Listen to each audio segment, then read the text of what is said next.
આપ ધારાસભ્ય ચેતર વસાવાની ભીલ પ્રદેશની માંગણીને લઈને ભાજપ ઉપપ્રમુખ કિરણ વસાવાએ સોશિયલ મીડિયા થકી શું કહ્યું, સાંભળો આ વિડીયોમાં. હું ડૉક્ટર કિરણ વસાવા, જિલ્લા ભારતીય જનતા પાર્ટી નર્મદાનો ઉપાધ્યક્ષ. મિત્રો, ઘણા સમયથી આપણે જોઈ રહ્યા છીએ કે ચેતરભાઈ જેવા નેતાઓ આદિવાસી સમુદાયને ભડકાવીને, ઉશ્કેરીને ભારતીય જનતા પાર્ટીના મંત્રીશ્રીઓ હોય કે આપણા ભરૂચ લોકસભાના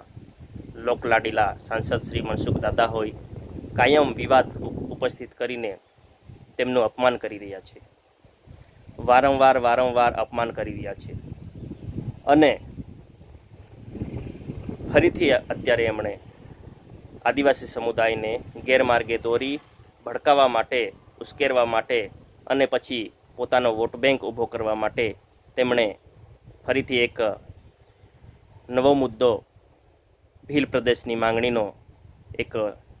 આદિવાસી સમુદાયને અલગથી ભીલ પ્રદેશ રાજ્ય આપવામાં આવે એવી માંગ સાથે એમણે નવા વિવાદને છેડી દીધો છે. ત્યારે હું ચેતરભાઈ વસાવાને એક ગંભીર સવાલ પૂછવા માગું છું. ચલો માની લઈએ કે આપણને આદિવાસી સમુદાયને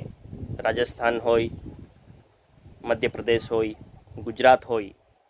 કે મહારાષ્ટ્ર હોય, ત્યાંના આદિવાસી જિલ્લાઓના વિસ્તારને લઈને નવેસરથી ભીલ પ્રદેશ રાજ્ય આપણને આપી પણ દેવામાં આવે, ત્યારે નવા ભીલ પ્રદેશના નવેસરથી મુખ્યમંત્રી અને મંત્રીમંડળ જે બનશે,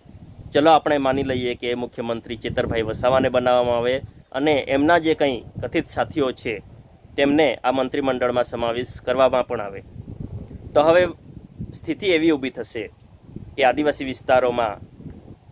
જ્યાં આદિવાસીઓના વિકાસ માટે જે કંઈ ગુજરાતમાં હોય કે મધ્યપ્રદેશમાં હોય કે રાજસ્થાનમાં હોય કે મહારાષ્ટ્રમાં હોય, દરેક જગ્યાએ સિટી લેવલે શહેરી વિસ્તારોમાં મોટા મોટા ઉદ્યોગો સ્થાપવામાં આવેલ છે. અમદાવાદ જેવા વિસ્તારોમાં, અંકલેશ્વર જેવા વિસ્તારોમાં, સુરત જેવા વિસ્તારોમાં ઉદ્યોગો ચાલી રહેલ છે.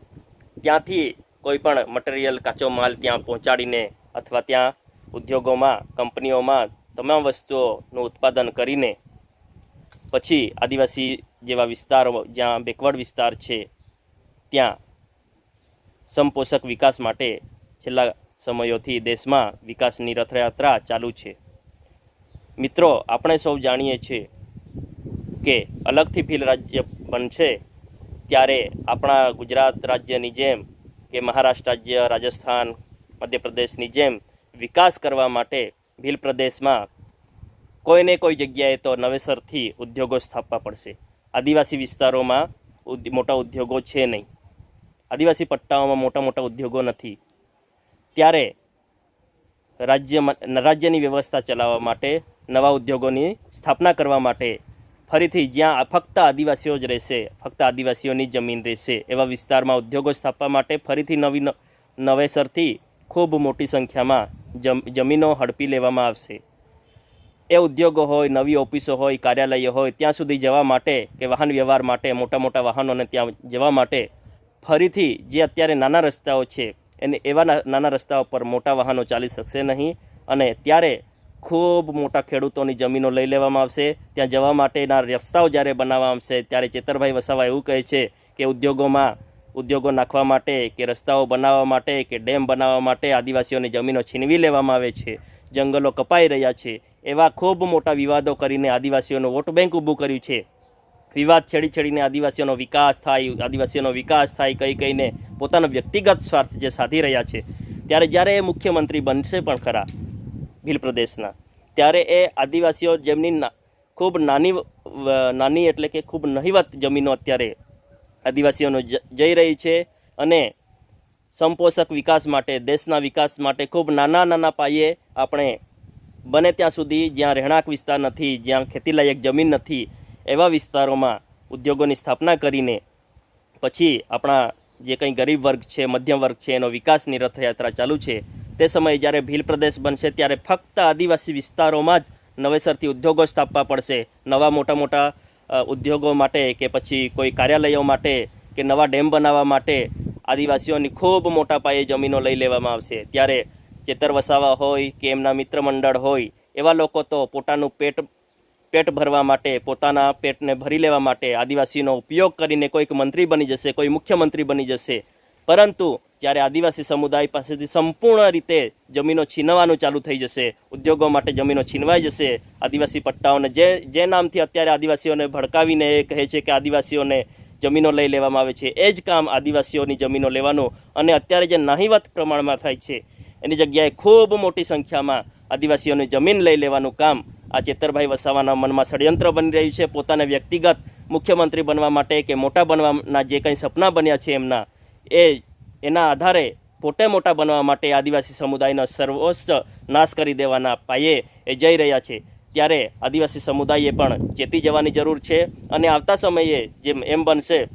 કે નવું ભીલ પ્રદેશ બનશે, પછીથી ધીરે ધીરે અસંતોષ વધતો જશે અને કોઈ પાડવી સમુદાય માટે પાડવી રાજ્ય બનવા માગશે, કોઈ વસાવા સમુદાય માટે વસાવા રાજ્ય બનવાની માંગ કરશે, કોઈ તળવી સમુદાય માટે તળવી રાજ્યની માંગ કરશે, કોઈ રાઠવા સમુદાય માટે રાઠવા રાજ્યની માંગ કરશે. કરીને જેમ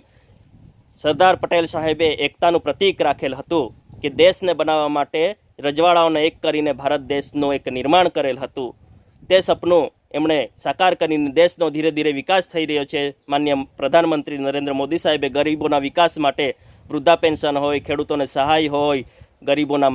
પાકા મકાનો બનાવવાના હોય, શૌચાલયની વ્યવસ્થા હોય, શિક્ષણની વ્યવસ્થા હોય, સંપૂર્ણ વ્યવસ્થા ધીરે ધીરે કરી રહ્યા છે. ત્યારે ચેતરભાઈ વસાવા પોતાના વ્યક્તિગત સ્વાર્થ માટે એ આખા દેશને તોડીને એક ફરીથી નવા રજવાડાઓની વ્યવસ્થા ઊભી કરશે અને ચેતરભાઈ વસાવા એમ કહે છે કે કેવડિયાને આપણે ભીલ પ્રદેશનું એક મુખ્ય મથક બનાવીશું, રાજધાની બનાવીશું, પણ કેવડિયા એ સરદાર પટેલ સાહેબની પ્રતિમાનું એક પ્રતીક છે, જે સ્ટેચ્યુ ઓફ યુનિટી એટલે એકતાની જે પ્રતીક છે કે દેશના રજવાડાઓને જોડીને દેશ બનાવવા માટે જે એકતાનું પ્રતીક ઊભું કરેલ હતી, એ સ્ટેચ્યુ ઓફ યુનિટી વિસ્તારને કેવડિયાને